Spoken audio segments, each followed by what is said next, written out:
16 जुलाई 1945 दुनिया का पहला परमाणु बम फटता है। जब इस प्रोजेक्ट के लीडर रॉबर्ट ओपेनहाइमर ने उस विनाश को देखा तो उनके मुंह से बाइबल या साइंस की कोई लाइन नहीं निकली। उन्होंने भगवद गीता का श्लोक पढ़ा, डीवी सूर्य सहस्रस्य, अगर आकाश में एक साथ हजारों सूरज उग जाएं तो वो चमक शायद उस विश्वरूप के बराबर होगी। और फिर उन्होंने कहा, now I am become death the destroyer of worlds. ये बहुत अजीब है। फादर ऑफ एटॉमिक बॉम्ब को अपनी सबसे बड़ी खोज में 5000 साल पुराने संस्कृत ग्रंथ की याद क्यों आए? क्या ओपेनहाइमर ने महाभारत में कुछ ऐसा पढ़ लिया था जो हम मिस कर रहे हैं? क्या हमारे ग्रंथ सिर्फ भक्ति की किताबें हैं या वो एक भूली हुई एडवांस सभ्यता, लॉस्ट सिविलाइजेशन का रिकॉर्ड है? आज हम डॉट्स कनेक्ट करेंगे एंशिएंट एलियंस थियरी और हिंदू धर्म के बीच। सबसे पहले बात करते हैं हथियारों की। महाभारत के द्रोण पर्व में ब्रह्मास्त्र का वर्णन पढ़िए। लिखा है, ये एक अकेला प्रोजेक्टाइल था जिसमें ब्रह्मांड की सारी शक्ति समाई थी। धुएं और आग का एक विशाल स्तंभ उठा जो हजारों सूर्यों जितना चमकीला था। लेकिन जो बात सबसे डरावनी है वो है विस्फोट के बाद का वर्णन, आफ्टर इफेक्ट्स।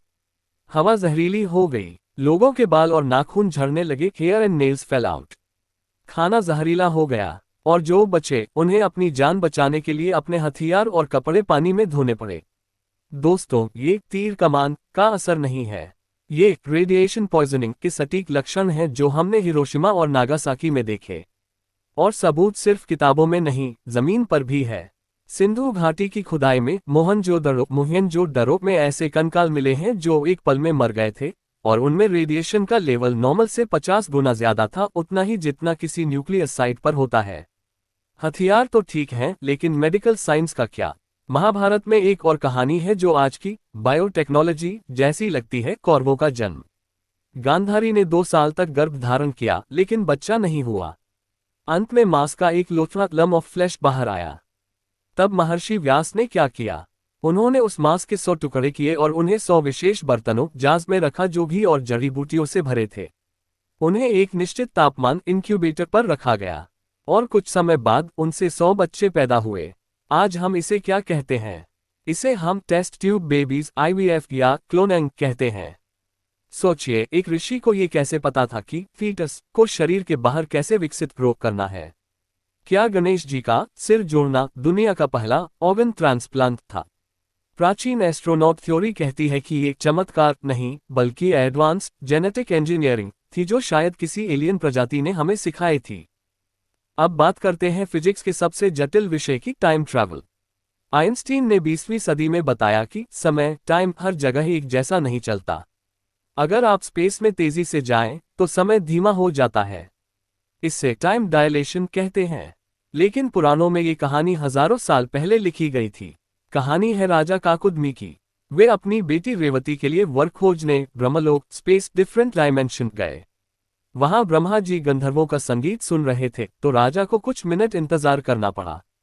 जब संगीत खत्म हुआ तो ब्रह्मा जी हंसे और बोले, हे राजन, जितनी देर तुमने यहाँ इंतजार किया कुछ मिनट, उतनी देर में पृथ्वी पर 27 चतुर्युग मिलियंस ऑफ ईयर्स बीत चुके हैं। तुम्हारा महल, तुम्हारा परिवार सब धूल बन चुका है। ये कोई साधारण कहानी नहीं है, ये जनरल रिलेटिविटी का एक परफेक्ट उदाहरण है। हमारे पूर्वजों को ये कैसे पता था कि अलग अलग लोकों प्लैनेट्स में समय की गति अलग होती है? तो अंत में हम क्या समझे? प्रसिद्ध लेखक आर्थर सी क्लार्क ने कहा था, any sufficiently advance technology is indistinguishable from magic. कोई भी बहुत एडवांस तकनीक जादू जैसी ही लगती है। हो सकता है कि जिसे हम आज जादू या देवता कहते हैं वो वास्तव में एक बहुत ही एडवांस सभ्यता थी जो स्पेस ट्रैवल, जेनेटिक्स और न्यूक्लियर एनर्जी को समझती थी। शायद विमान सचमुच स्पेसशिप थे, शायद देवता सचमुच अंतरिक्ष यात्री एस्ट्रोनॉट्स थे। हम ये नहीं कह रहे कि आपको अपनी आस्था बदलनी चाहिए, हम बस ये कह रहे हैं कि हमारे ग्रंथों को कहानी मानकर खारिज मत कीजिए। उनमें विज्ञान के ऐसे राज छिपे हो सकते हैं जिन्हें डिकोड करना अभी बाकी है। आपका क्या मानना है? क्या हम अकेले हैं या हमारे भगवान ही हमारे एलियन पूर्वज थे?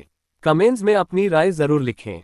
वीडियो पसंद आया तो लाइक करें और ब्रह्मांड के रहस्य जानने के लिए सब्सक्राइब करें।